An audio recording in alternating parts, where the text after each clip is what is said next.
In this interview, we chat with the legendary Chicago White Sox organist Nancy Faust to change the way live games are presented. She was even honored by President Barack Obama. We're going to talk about her legendary career and the legacy of the late, great Dick Allen.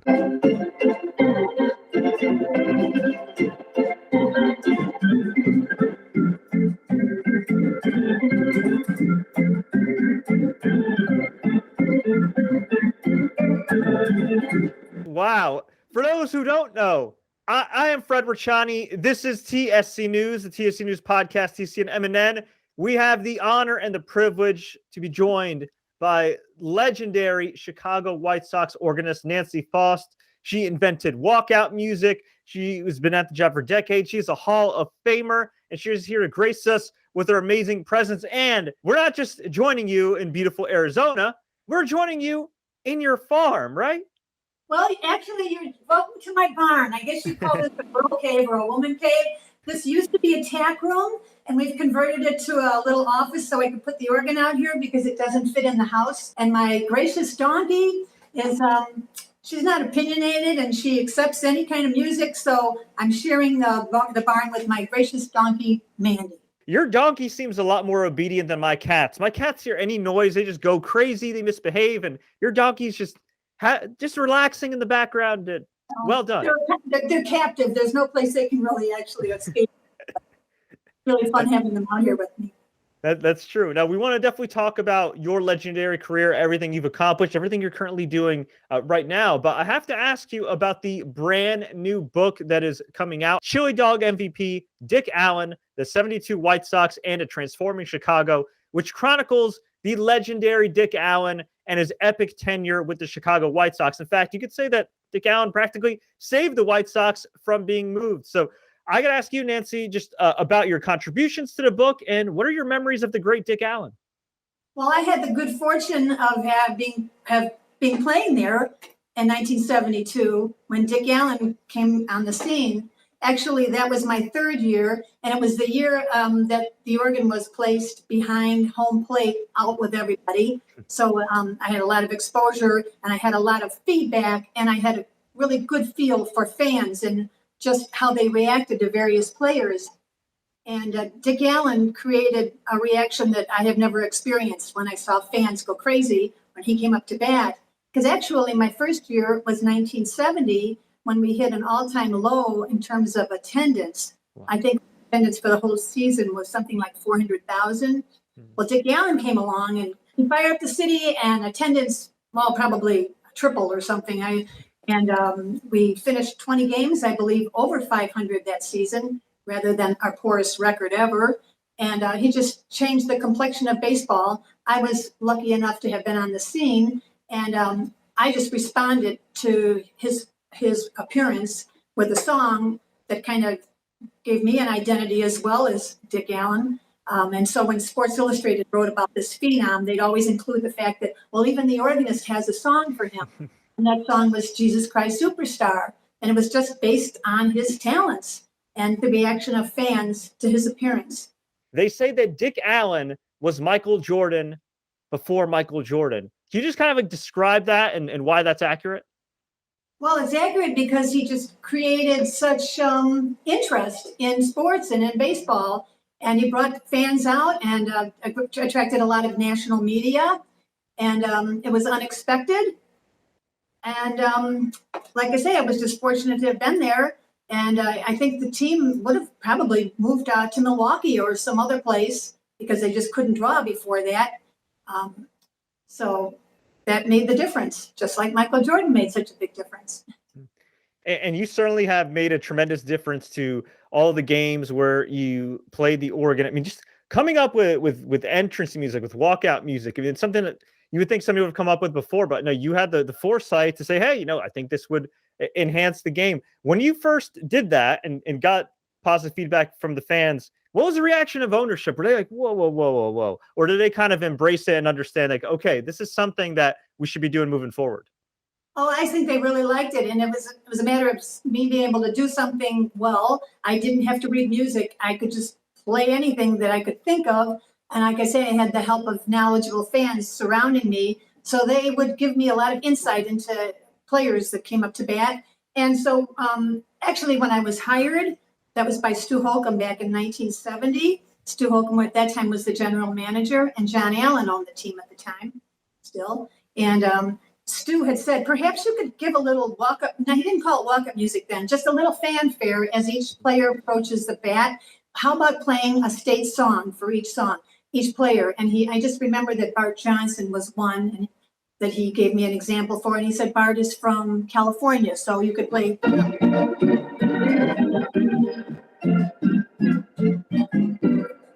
So I would do that, but then I realized, hey, there's more that can be done than just a state song. How about the fact that there's a Bart and Bart Simpson songs? Well, Bart Simpson wasn't popular then, but it was that kind of thing where I was starting to play songs that were associated with names, that rhymed with names, songs that referred to the number on a player's back, or maybe like for yourself, you're Fred, right? For you, I would play something like this. Fred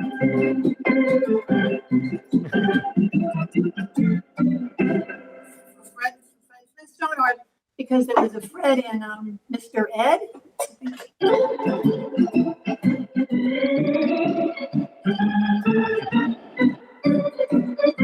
Or Freddie Mercury. I think he did. Okay,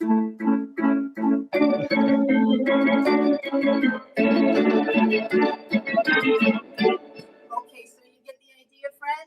I certainly get the idea. I am so flattered and honored. That's incredible. But now, besides your incredible talent, you also have to have an incredible memory to play all these. I mean, it's one thing to kind of know the song in your head and all that jazz. It's another thing to actually play it. So for you, how did everything just come to mind? Was it just natural, or were you kind of the Dick Allen of organists, like, or did this take time for you to really kind of perfect your craft?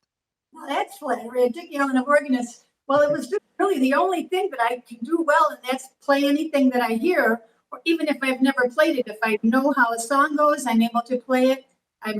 I have perfect pitch, and I just strictly play by ear. So if somebody says, oh, how about the theme from Jaws or something? I don't know, just anything. If I had heard it, I could play it. So, and it wasn't just songs for players. When I started, the scoreboard had a very minimal amount of activity on it. So there was a lot of dead time. There was only the PA announcer, the PA guy, and myself. So when he wasn't talking, if there was any kind of activity, I could reflect on that just by looking around. If the moon's coming up, the bad moon rising, or if the game is held up, let's say because the ball gets lost in the sun, I would probably say Blinded by the Light.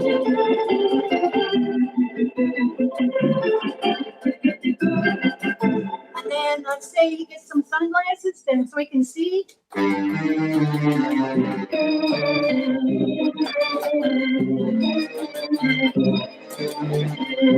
That kind of a thing. And then I can see clearly now. But the cat runs out on the field. Or a streaker. Is that all there is? Any kind of activity during the whole game, I could respond to. I was actually in my wheelhouse then, and I was provided the soundtrack for the whole game before scoreboards moved in on my territory. But actually, when the organ was moved to behind home plate, and that was it. That was actually in response to Harry Carey saying, oh, you ought to bring her in from center field where she's closer to the action. So the third year they did. And because I was behind home plate now, I could see a scoreboard that often had messages. And so whatever the message was, it seemed like there'd be a song that would kind of highlight that message. So if there wasn't activity on the field, I'd play something that played off that message. Give me a message and I'll play it, like be kind to your neighbor. Be kind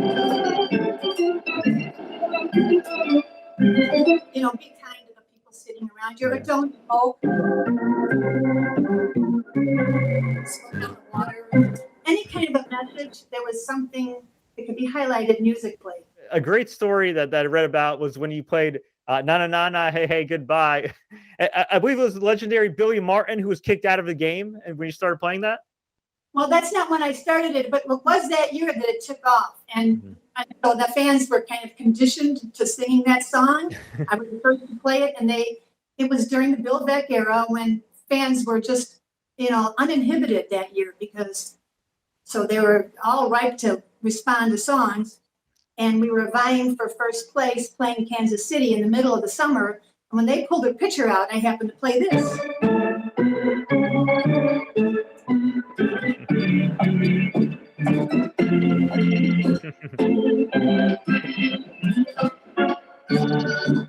So the fans loved that, and it became synonymous with our team. And we still do it. In fact, if there's a home run sometimes, or if the pitcher is pulled, it's just fun to get everybody to sing in unison. And that was the first time we ever had fans sing in unison other than Take Me Out to the Ball Game. But yeah, the night that Billy Martin was pulled out of the game, it was perfect. And we happened to be recording my songs that night. And so I said, roll it. And we did. Billy Martin walked away. And actually, when a manager would walk out to the pitcher's mound, I would always kind of play along with them. And as he speed up his pace, and then as they talk on the mound, I might play jive.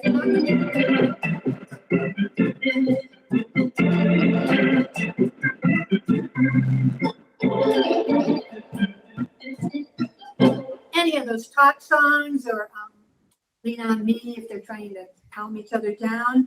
3 people around the mound talking, and they're the bad guys. I kind of broke everything down to bad guys and good guys because I know a lot about baseball. But if the bad guys are up there talking, I play Good, the Bad, and the Ugly.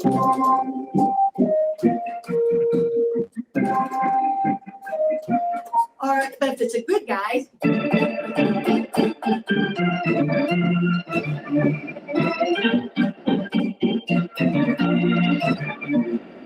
help me if you can. Well, there's just so many songs. And I always had a list of different songs and categories like this. My walk songs, or if there's a pop-up and the ball goes real high, I play Sailing.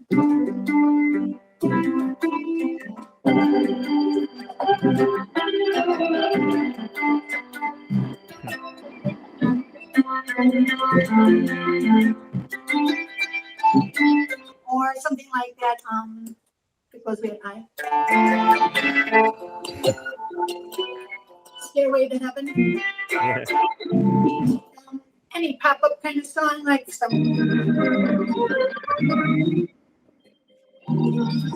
So I just think in terms of song titles and lyrics, and played what I felt was appropriate, anything that could come to mind. And although we didn't have social media in those days, due to the fact that the organ was located with fans, I really had a lot of engagement with those in the know. Did you have an alternate career path that maybe would have happened had it not been for the White Sox? Boy, that's a good question. I did go to college, and I majored in psychology, and then I took some education courses. Perhaps I'd be a school teacher. I don't know how good I'd be. I don't know what kind of path I really would have taken, because I was just really, this is my niche, just playing short things, anything. But when I was growing up, music came easy. We discovered that I had a good ear when my parents purchased an organ when I was about 4 years old. My mother is a musician. She was always there to help me. She wasn't a teacher, but she was there to guide me. She couldn't guide me a lot because everything I did was by ear. And as I grew up, I wanted to play what was really popular, like the teenagers liked, which wasn't my mother's kind of music. But when I was very young and my folks realized I had a good ear, and my dad encouraged me to keep practicing. And he'd say, if you practice every day for like 15 minutes at the end of the week or at the end of 2 weeks, I'll take you to horseback riding, and I'd get a horseback riding lesson. And that was my incentive to continue. And lo and behold, I got my horse when I grew up. You got your horse? Yeah, you got your horse. You got your donkey. That is amazing. And of course, a few years ago, I want to have this right. You were honored in the Baseball Reliquary Shrine of the Eternals Hall of Fame. Of quite frankly, maybe I'm a little biased along with your friend Dr. Fletcher, but I think you should be enshrined in pretty much every baseball Hall of Fame. But can you just describe that honor and the respect that you've received from the Chicago fans and media? It's all been positive. Everything just that I've done has always been so well received. I just feel that I've had a most glamorous career, and I like to think that I've added a level of enjoyment to the game that otherwise wouldn't be attained. And it's things that you wouldn't hear at every other ballpark. I had my own style and my own abilities, and it was much more than just playing charge. You know, if you're not familiar with what I do, it's, well, I played the organ at a ballpark, and they say, oh, you do this? Well, yeah, I do that, but it's more than that. It's just reflecting the whole game. And it was well received, and I just lived a glorious life. Thank you. Absolutely spectacular. Now, Nancy, we always like to ask our guests some kind of random rapid fire questions just to get to know them better. You are a Chicago legend, so I got to ask you some Chicago themed questions. Are you ready? Oh, probably not, but go ahead. All right. Can I answer in the form of music, because I don't talk very well? Sure. However you want to answer it, you know, we're all ears. Favorite White Sox player? Well, it would have to be Richie Allen, hands down. But there's many. There's Fisk, and there's Harold Baines, and there's Hurt, and Burley, and just, yeah, you name them, all of them. Who is your favorite Chicago artist? Somebody that's also in music or in the arts who you admire that's from Chicago? The group Chicago. How about that? The group There you Chicago. go. Love it. Favorite Chicago landmark? Your favorite, well, it's probably Navy Pier. I mean, when I do see Navy Pier, I think, oh my goodness, what people must marvel when they come here from another place. It's just breathtaking. It's like going to another country and being surrounded by water, and it's very vibrant. Music, arts, Navy Pier. Favorite Chicago restaurant? I do frequent Harry Carey's and Lou Malnati's Pizza. Was the organ / piano kind of always your main go-to instrument? Did you have any other instruments that you played? Well, I started on the organ, and that comes the easiest to me. I can play piano, but it's I wouldn't consider myself a professional. But yeah, I can play anything. But the great thing about the organ for me is that I use my foot a lot for the bass, and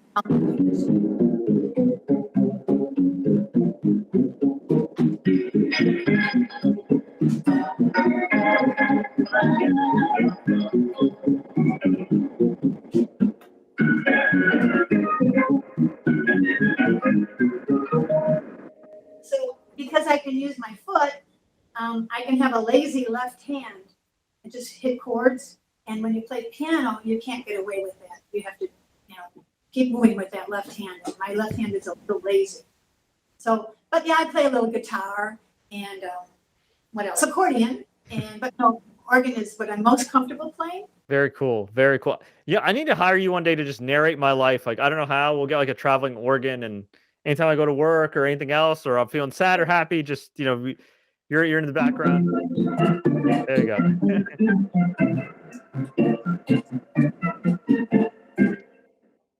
Like that. Yeah, there you go. Love that. Now, of course, Chicago has had a very rich sports history. You were with the White Sox for so long. You got to witness the Bulls dynasty. You got to witness the 85 Bears. But what was it like for you personally when the White Sox finally won the World Series in 2005? And keep in mind, won a World Series more recently at the time than the Chicago Cubs.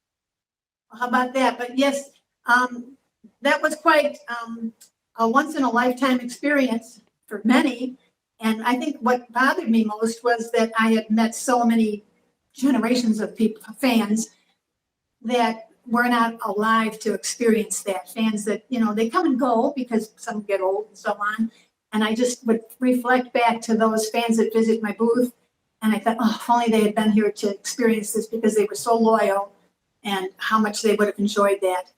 And it was quite a proud moment for me because all Chicago rallied behind the White Sox. And there was no dissension or challenging teams or anything. I mean, I think even the Cub fans were all out there, and we were just Chicago proud.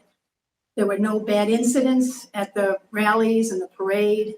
And it was just a very proud time for Chicago. We were prepared for the worst, but surprisingly, we were all rose to the occasion. It's been interesting. Bulls are pretty good this season, so we'll see. Justin Fields with Chicago Bears. The future could be bright once again. There's a lot of hope out there. There's always hope. You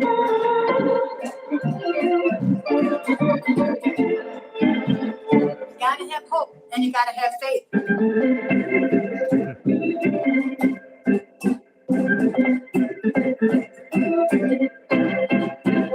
For anybody watching, for anybody listening, what's the best piece of advice you give for life and success? Oh, come on. Life and success. Well, do what you love and do what you do well and be the best at what you do, if that's possible. Regardless of what it is, you want to shine. Is there a way that we can meet Mandy the donkey? Absolutely. I'm so happy that you asked. Could you just wait a minute and I'll open her door and I'll let her join us? Let me tell you about Mandy, though. Mandy is the successor of Rosita. And Rosita was a door prize when Bill Beck had his crazy promotions. And that was one of the door prizes for Ragtime Night. And since Rosita was not claimed, I guess somebody didn't have a garage that she'd fit in, Rosita the donkey. So I asked Mr. Beck, the owner, if I could take Rosita home. And he said, yeah, you can be the winner. So I had Rosita for many years, and I realized just what a wonderful animal these things were. You know, they were sociable and tolerant. And I learned to kind of understand them. So when Rosita passed, we now have her successor. I placed an ad saying I would like to provide a home, a loving home for a donkey. And somebody called and told me they had a rescue donkey. And so I took her in about 15 years ago. And Mandy, if you come here. Our very first donkey guest, on TSC. This is historic. Aw. Yeah. Can you give Fred a happy face? Give him a happy face. Did you see that happy face? Yeah. All right. Well, you're a sweetheart. About 700 pounds, and she's about 52 inches at the shoulders. Wow. What does it take to maintain a donkey and take care of him daily? Is it similar to any other pet? Is it harder, easier than you thought when you started taking care of donkeys? That's a good question, but I do feed her twice a day, and I shovel every day just to keep up with things, and make sure she has bedding, give her some hay, water, and some pellets that supplement hay. Oh, she's so cute. Girl. I love that. Thank you so much for that. Wow. Well, I did see your interview about the wolf and the lion. Mm-hmm. I guess my answer to that. I love that. I'm going to see that movie for sure too, Fred. Yeah, The Organist and a Donkey. Yeah, I'm a sucker for animals. I'm an animal lover myself. I don't have any donkeys. I have 2 cats though, and a few strays that we feed. And yeah,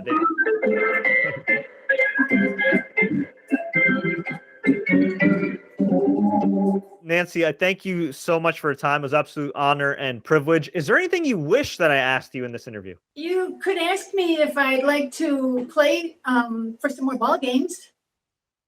Would you like to play for some more ball games? Yeah, I'll wait for my phone to ring. All right. Well, you know what? We'll get on that. Okay, Dr. David and I we'll hit everybody up. I mean, you should still definitely be working in baseball and somewhere. Look. Speaking as a New York baseball fan, we would love to have you. I know you belong to Chicago, but anywhere, give Nancy a call. She is spectacular.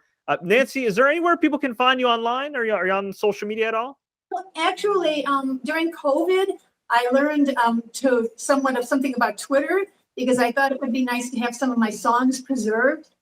Since I was kind of led to believe that organists would no longer exist, so I thought I better flee the scene before I was asked to do so, but they're still around. Regardless, I thought if I could just put some of my songs out there, I put them out on Twitter, but now you have to scroll way down to find them because I've gone down a rabbit hole, so they say, and I've commented on so many things about sports and other things, but my songs are out there. It's on Plate 41 on Twitter.